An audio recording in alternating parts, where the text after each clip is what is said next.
Hey best friends, it's your girl Crystal Adama, and how are you guys? Happy Sunday. Well, when you're watching this, it's gonna be Monday. How was your Sunday? Did you guys go to church? Like, what is really up? So right now it is currently 11:05. I hope you guys can see me. I'm currently on my way to church. Now, for me, I hate, can you guys see me? I hope you guys can see me because I'm holding it in the car and driving and speeding. But I usually go to the 1:30 service because I just love the 1:30 service. It's later and, you know, the vibe is just amazing. But because I'm going somewhere after and I need to be there at 2, then I had to go to the 11:30 service. Yeah, but I'm so excited for church. I really do feel like I look so pretty right now. Like, don't you guys have those days? It's like, you don't look sexy, you don't look like, you know, all those little words that guys like to say, but I truly feel so pretty. I feel so beautiful right now. I love this hairdo. I love my makeup. I just feel so pretty right now. And y'all, my mom would be so proud because I'm wearing a Macy's fit. My mom is kind of, it's crazy if you couldn't tell. So, so basically she appreciates Fashion Nova and Boohoo and stores like that. Like, okay, you can look okay, but nothing compares to her Macy's. Like, there's no store that is better than her Macy's. Like, and truthfully, when you put a Macy's fit on, there's just something about you. You just look so good, y'all. Like, I'm gonna try to get a picture since I am going somewhere after church, and I'm gonna see more of my friends so they can take a picture of me. But y'all, there's something about Macy's fit, and I'm so glad I'm wearing it.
Okay, so right now, first off, let me even tell you. So I thought the thing that I had to do after church was today, but it's actually on the 17th.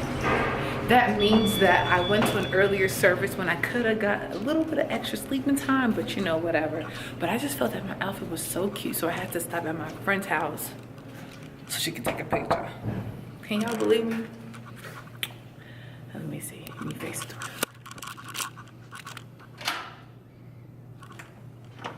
Girl, you gonna try it with me on camera? Like, this is if you don't wanna it's Vlogmas. It's Vlogmas. It's Vlogmas. Literally, her place is so cute. Let me show you her tree. Look at this. Look at this. Oh my god. Goals. Yeah, don't get you, but I could get your place.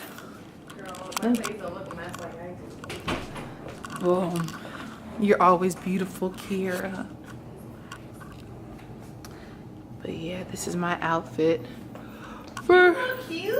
Thank you, girl. I thought I had something to do afterwards, but it was really on the on December 17th. So I was like, crap. So I'm like, my outfit is really cute. I hope somebody can take a picture. And I was like, hopefully she's home. I got you. Thank you, girl. Okay. So now let's take the picture.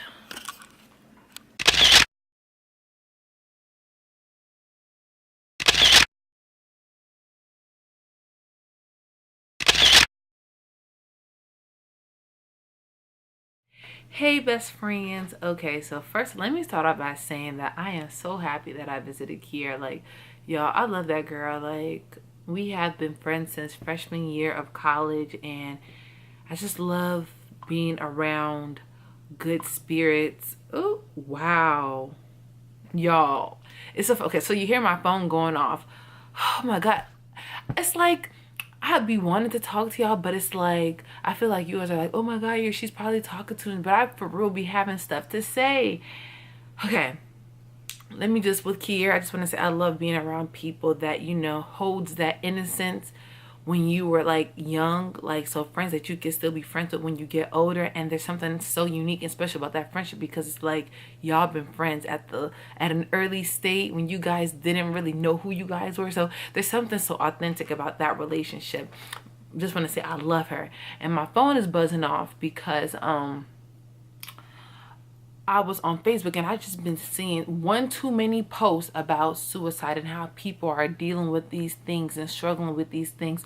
So what I personally like to do, I like to speak to my Snapchat. Like, you guys are my best friends. Like, you guys are literally real best friends. Like, I tell you, Snapchat a lot of things, probably too many things that I shouldn't say, but that's how I feel and that's what I do. So I really had to speak to any demons that was in my Snapchatters, that was speaking to them about the spirit of suicide. I had to cast that down. And for you guys too, if you guys are battling with the spirit of suicide, I commend that demon to flee. It has no dominion, it has no position, it has no place over your lives. You shall live and you shall not die. So any demon that is in anybody that is watching my video, I command you to leave. You have no right. Who do you think you are? Why we want to be great, why we want to be successful, you want to come and speak evil thoughts, put evil images of us in our heads. Oh, I rebuke you. I send you back to the sender. And that's what I did on my Snapchat, because I just hate how the demon,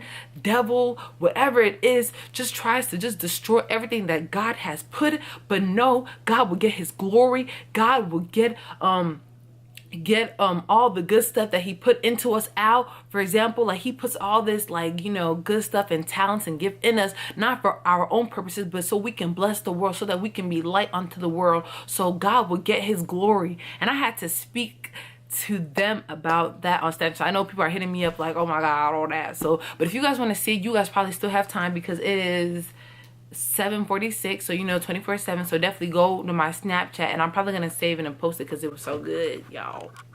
Anyways, I really wanted to come on here and talk about how church went, and I really want to go into it kind of deep a little bit, because yesterday I was just talking about the lonely side to entrepreneurship, and literally God literally put a message that I needed to hear in my pastor's mouth, and it was talking about basically loneliness and being by yourself and not receiving the validation that you would hope for. And it was just so powerful. And I know a lot of people, they were probably watching my video from yesterday relating. So since you guys are relating, oh my God, another person hit me up on Snapchat like, oh my God, it must have been powerful, y'all. Definitely follow me on Snapchat.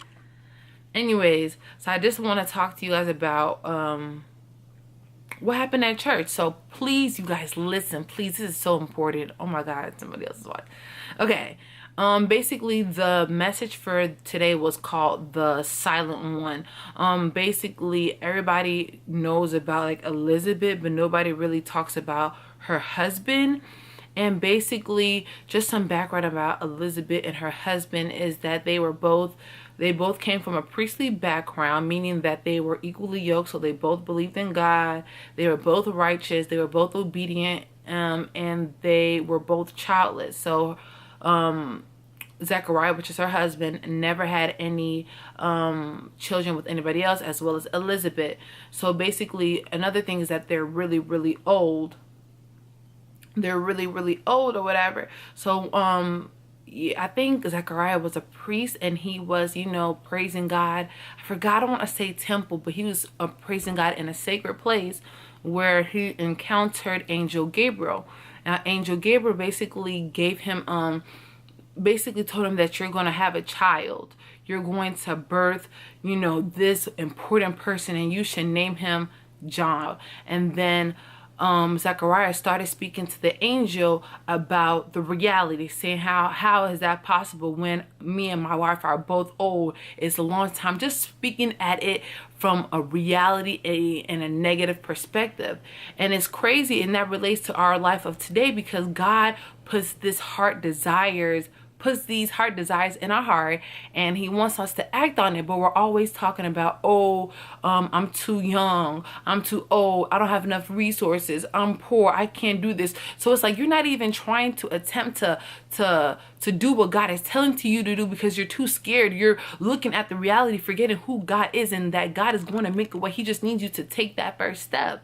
So basically, because of Zechariah not like, being as happy as he should, he was kind of saying like negative things, saying like, we're too old. Like, he wasn't really trusting in God. Like, he didn't have any faith. So basically, the angel closed his mouth. He wasn't able to say anything until the child was born.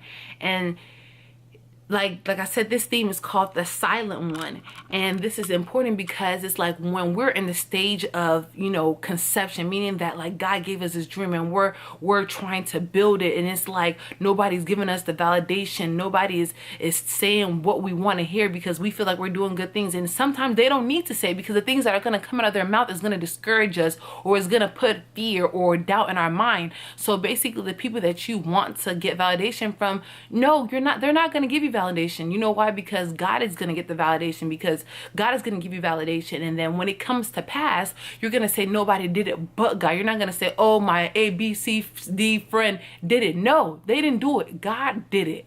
And he wants the whole glory. And in addition to that, yeah, like, you're not about to give anybody else God's glory, as well as other people are not going to speak negatively about your dream that God gave you. So going into like isolation, which I found was so important, is I've noted that it's God's plan for isolation. This is where the vision is being formed. This is where the fingers and the toes are just being formed. Like this, like the beginning stages of your dreams are so important. And that's why some people do not have the ability, or God doesn't want them to say anything to you, because it's like, there is so vital. Like in the beginning stages, this is where the structure is being built. This is where, the foundation of what is going to shake the world is being built. So that's why people can't talk to you. That's why people don't understand this big dream of yours. Like, that's why. And you know what? You have to say, okay, you can't hold it against them. You can't say, oh my God, they don't support me. No, God supports you, and that's it. And if they do start speaking to you about your dream, it's not going to be what you want to hear. And they're probably going to try to scare you, because they don't see. God didn't give them the vision. He gave you the vision.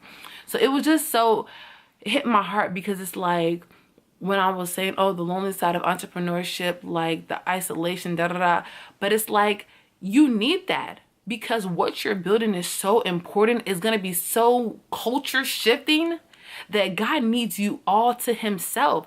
God needs you to hone in on what he has placed on your heart. Don't look to the left, right. Don't look anywhere else. Just look above and know that, God has got it. He's going to make a way.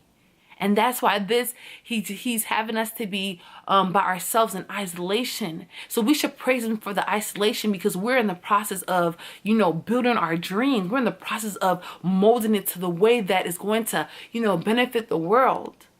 So we should thank God for the isolation. We should thank God for the people that don't, give us the validation that we want, because you know what? God is going to get the glory. And because they're probably going to say negative things to try to discourage us. And we don't need that drama, okay? That's what just hit my heart. And I just was like, y'all, I need to share this with my best friends, because I was just telling them about that yesterday. So if you didn't watch yesterday's vlog, y'all, literally best friends, you probably need to watch it so that you can be like, oh my God, I understand what she's saying in this vlog. But yeah. Yes, I just hope that you guys are doing well. I'm going to end the vlog here because I got to write a paper and do some other stuff. So I guess I'll see you guys tomorrow. Vlogmas. Woo, woo, woo. And also, don't talk about me if you guys see some makeup on my robe. Sometimes I fall asleep in my robe, and sometimes I have makeup on and it gets on there. But when I put it in the washer, it washes off, thank God. But don't come for me. Don't come for me, because I'm your best friend. Do not come for your best friend. Okay, y'all, have a good night or a good day or whenever you're watching this, child. Bye.